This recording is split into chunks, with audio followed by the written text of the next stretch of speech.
Hello, beloved community. It's Wednesday, and that means it's time for your midweek message.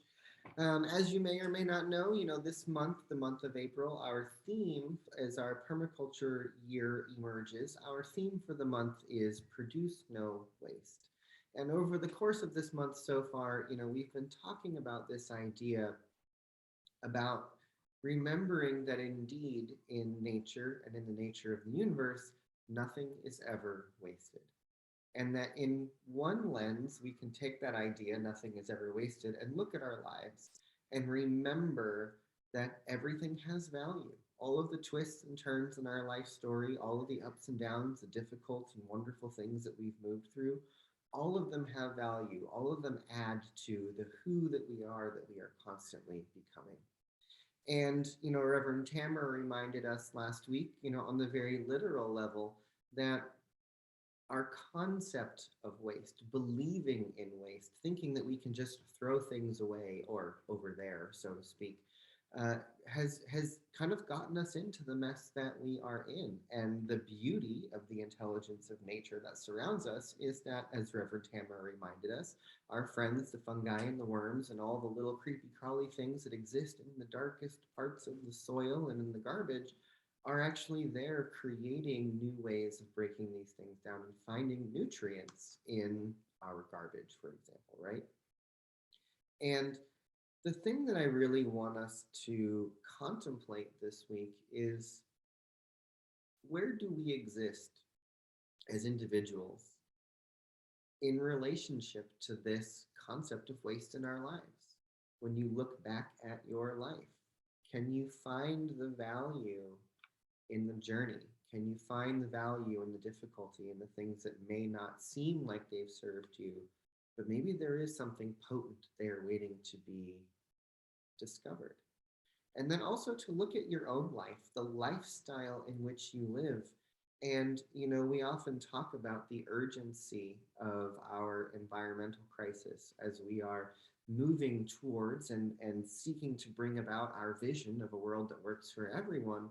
Well, a world that works for everyone is going to require some of us to make some major life edits, because the life that most of us live as Westerners, as Americans, if everyone on Earth lived the average American lifestyle, we would need something like 10 or 12 planets to allow everyone to live the lifestyle that we live. And one of the things that we keep saying Sunday after Sunday is that the invitation in front of all of us is to clean up some of that cognitive dissonance between what we say we want, what we say our values are, and then the actual choices that we make on the ground. And so I want to invite you to check out a website if you feel so inclined. And the website is footprintcalculator.org. Again, footprintcalculator.org. And this website is going to allow you to answer some questions about your basic lifestyle, the choices that you make, the food that you eat, the kind of packaging, where you buy it from, how much stuff you throw away. Some simple questions. And what it will do is it will feed back to you a little piece of information. If everyone on the planet lived like you do, how many Earths would we need? Which is really asking, how much waste are you producing? How renewable are your choices? And I did this process a little while ago and came to the conclusion that if everyone on planet Earth lived like I do, we would need 2.7 Earths in order for everyone to live my lifestyle. Which means that I have some work to do to clean up some waste, to become more renewable in my own choices, so that I can get down to a one Earth lifestyle. And if we ever want to get to a world that works for everyone, we all have to get to a one Earth lifestyle, which means we have to produce a lot less waste. It also means we have to look at our story and how we interact with the world and recontextualize some of this. So, a little practical challenge for you this week: go check out footprintcalculator.org and just examine, how wasteful is the lifestyle that you're living? How many Earths would we need if everyone were to live like you?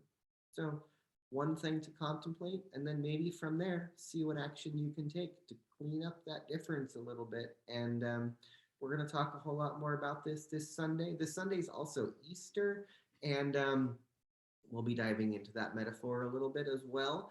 And I also want to remind you that if you're interested in knowing a little bit more about permaculture and what is all this stuff and how does it actually look in physical, practical application, you can come to the center this Saturday from 10 to 2.